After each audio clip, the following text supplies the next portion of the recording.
Good morning students. अब हमारा business study का नेक्स्ट चैप्टर जो है पार्ट बी का कैपिटल स्ट्रक्चर वो स्टार्ट करना है हमने। तो कैपिटल स्ट्रक्चर का मीनिंग क्या होता है? कैपिटल स्ट्रक्चर का मीनिंग है कि जो हमने कंपनी ने पैसा अरेंज करना है, अब लॉन्ग टर्म रिसोर्सेज से पैसा अरेंज करना है, उनकी जो रेशो रहेगी उसी को कैपिटल स्ट्रक्चर कहा जाता है। अभी लॉन्ग टर्म सोर्सेज में क्या क्या आता है पहले तो ये पता होना चाहिए कि कैसे पैसा इकट्ठा करती है company. Equity share capital issue करके, प्रेफरेंस शेयर कैपिटल इशू करके, बोरोड कैपिटल मतलब किसी से उधार लेके या डिबेंचर इशू करके। रिटेन्ड प्रॉफिट का मतलब होता है जो पहले से हमारे पास प्रॉफिट पड़े हैं, हमने जो सेफ रखे हुए हैं, कुछ हिस्सा सारा का सारा कंपनी डिस्ट्रीब्यूट नहीं करती, कुछ हिस्सा फ्यूचर के लिए रख लेती है, तो उसको रिटेन्ड प्रॉफिट कहा जाता है। इसके अलावा करंट लाइबिलिटी होती है शॉर्ट टर्म, जो हमने पैसा किसी से थोड़े टाइम के लिए लिया है।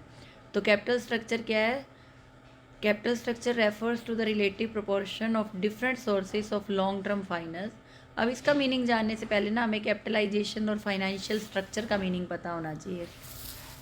अब ये जो टेबल आप देख रहे हो इसमें मान लो कंपनी को 10 लाख रुपए की ज़रूरत है। अब वो 10 लाख रुपए कैसे अरेंज करेगी? तो सबसे पहले तुम्हें ये पता है कि ये जो ऊपर वाले चार दिए हैं, equity share capital, preference share capital, borrowed capital, retained profit, ये चारों तो हैं लॉन्ग टर्म सोर्सेज और करंट लाइबिलिटी है शॉर्ट टर्म सोर्सेज। अब लॉन्ग टर्म सोर्सेज से पैसा अरेंज करना है कंपनी ने, तो 1 लाख तो करंट लाइबिलिटी से शॉर्ट टर्म सोर्सेज से इकट्ठा कर लिया। बाकी जो 9 लाख है, देखो सबसे पहले 4.5 लाख के इक्विटी शेयर इशू कर दिए, फिर उसका आधा किया प्रेफरेंस शेयर 2,25,000 के इशू कर दिए, उसके बाद बोरोड कैपिटल उसका आधा किया 1,12,500 डिवेंचर इशू कर दिए या किसी से लोन ले लिया। रिटेन्ड प्रॉफिट जो पहले के पड़े हैं 1,12,500, सेम 9 लाख ये बन गए और 1 लाख शॉर्ट टर्म हो गए। तो 10 लाख रुपया कंपनी ऐसे अरेंज कर रही है।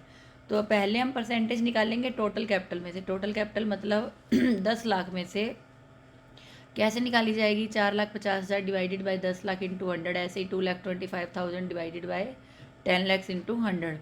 तो ये परसेंटेज ऑफ टोटल कैपिटल है। फिर है percentage of long term capital. मैंने अभी बताया कि जो ऊपर वाले चार हैं वो लॉन्ग टर्म है, करंट लाइबिलिटी शॉर्ट टर्म है। तो लॉन्ग टर्म में से मतलब 4.5 लाख को 9 लाख से डिवाइड किया इंटू 100, 50% आ गया। ऐसे ही 2,25,000 को 9 लाख से डिवाइड किया 25% आ गया। ऐसे ही नेक्स्ट को करेंगे। तो ये जो थर्ड कॉलम है उसमें परसेंटेज निकाली गई है 10 लाख को लेके, टोटल कैपिटल को लेके। जो फोर्थ कॉलम है उसमें 9 लाख को लेके निकाली गई है। तो जब हम टोटल कैपिटल की परसेंटेज निकालते हैं उसको फाइनेंशियल स्ट्रक्चर कहा जाता है, और जब हम ओनली लॉन्ग टर्म सोर्सेज से निकालते हैं उसको कैपिटलाइजेशन कहा जाता है। तो यही कैपिटल स्ट्रक्चर, इन दोनों की रेशो को मिलाकर बना कैपिटल स्ट्रक्चर। तो मीनिंग अगर आ जाता है what do you mean by capital structure, तो आपने फाइनेंशियल स्ट्रक्चर और कैपिटलाइजेशन को दोनों को बताना है इसमें। अब इसके बाद इन्होंने नीचे इन्फॉर्मेशन इससे क्या मिली? Financial structure. फाइनेंशियल स्ट्रक्चर में हमने क्या बताया कि लॉन्ग टर्म और शॉर्ट टर्म दोनों इंक्लूड किए जाते हैं। कैपिटलाइजेशन में ओनली लॉन्ग टर्म इंक्लूड किए जाते हैं, शॉर्ट टर्म को एक्सक्लूड कर दिया जाता है। कैपिटल स्ट्रक्चर में दोनों है। अब कैपिटल स्ट्रक्चर में जो कैपिटलाइजेशन है वो क्वांटिटेटिव एस्पेक्ट है, और जो दूसरा है वो कैपिटल स्ट्रक्चर है उसको क्वालिटेटिव एस्पेक्ट कहा जाता है। कभी कभी क्वेश्चन 1 मार्क्स में आ जाता है कैपिटलाइजेशन क्वांटिटेटिव एस्पेक्ट है या क्वालिटेटिव, तो आपको ये भी पता होना चाहिए। तो ये एक टॉपिक हो गया। अब नेक्स्ट टॉपिक है डेप्ट capital and equity share capital, cost and risk. अब डेप्ट कैपिटल क्या होती है सबसे पहले तुम्हें ये पता होना चाहिए। डेप्ट मतलब लोन, किसी से लोन लिया। लोन वैसे हम लोन ले सकते हैं या किसी से डिबेंचर कंपनी इशू करती है, तो डिबेंचर पर कंपनी, तुमने अकाउंट्स में कर लिया होगा डिबेंचर और शेयर का चैप्टर। डिबेंचर पे कंपनी इंटरेस्ट पे करती है, शेयर्स पे कंपनी डिविडेंड पे करती है। तो डिबेंचर जो है कम रिस्की होते हैं, कॉस्ट कम होती है इक्विटी शेयर कैपिटल के कंपैरिजन में, रिस्की तो ज़्यादा होते हैं। अब कॉस्ट कम कैसे होती है? क्योंकि कंपनी ने जितना प्रॉफिट कमाया है एक फिक्स्ड रेट ऑफ इंटरेस्ट है जो पे करना है, लेकिन इक्विटी शेयर कैपिटल के केस में जितना प्रॉफिट कमाया है सारा का सारा डिस्ट्रीब्यूट करना पड़ेगा।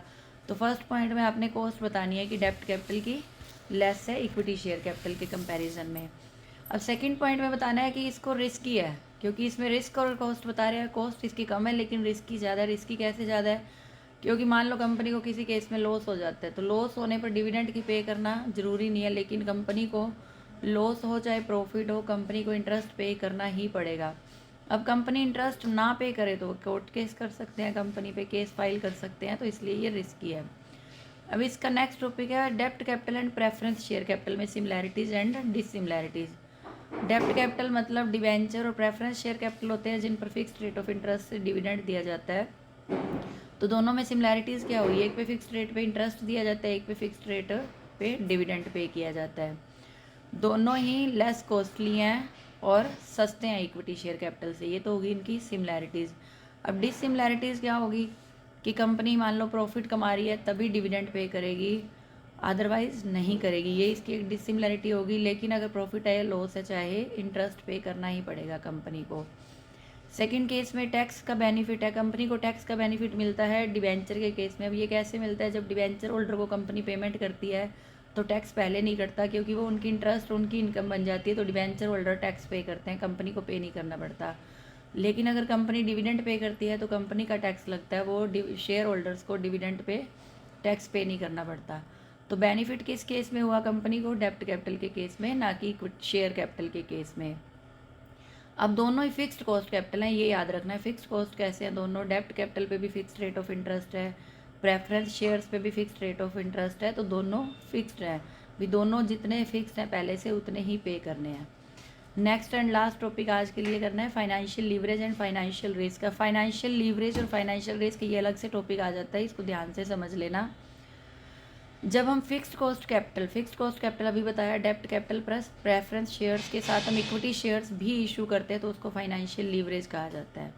क्योंकि इस ऐसा करने से क्या होता है कि जो सस्ती कैपिटल है, मतलब डेब्ट कैपिटल है, वो इंक्रीज हो जाती है और कंपनी को बेनिफिट होता है।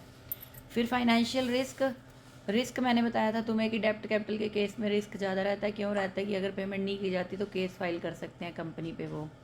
तो इतना ही टॉपिक करना आज के लिए। जो नेक्स्ट टॉपिक है वो बड़ा टॉपिक है, वो आपको कॉपी पे समझाऊंगी कल, ट्रेडिंग ऑन इक्विटी। वो आपको फिर उससे समझ आ जाएगा कि फाइनेंशियल लीवरेज क्या होता है, फाइनेंशियल रिस्क क्या होता है, कैसे कैसे कंपनी को होता है। आज इतना नोट डाउन कर लेना और इसको लर्न कर लेना।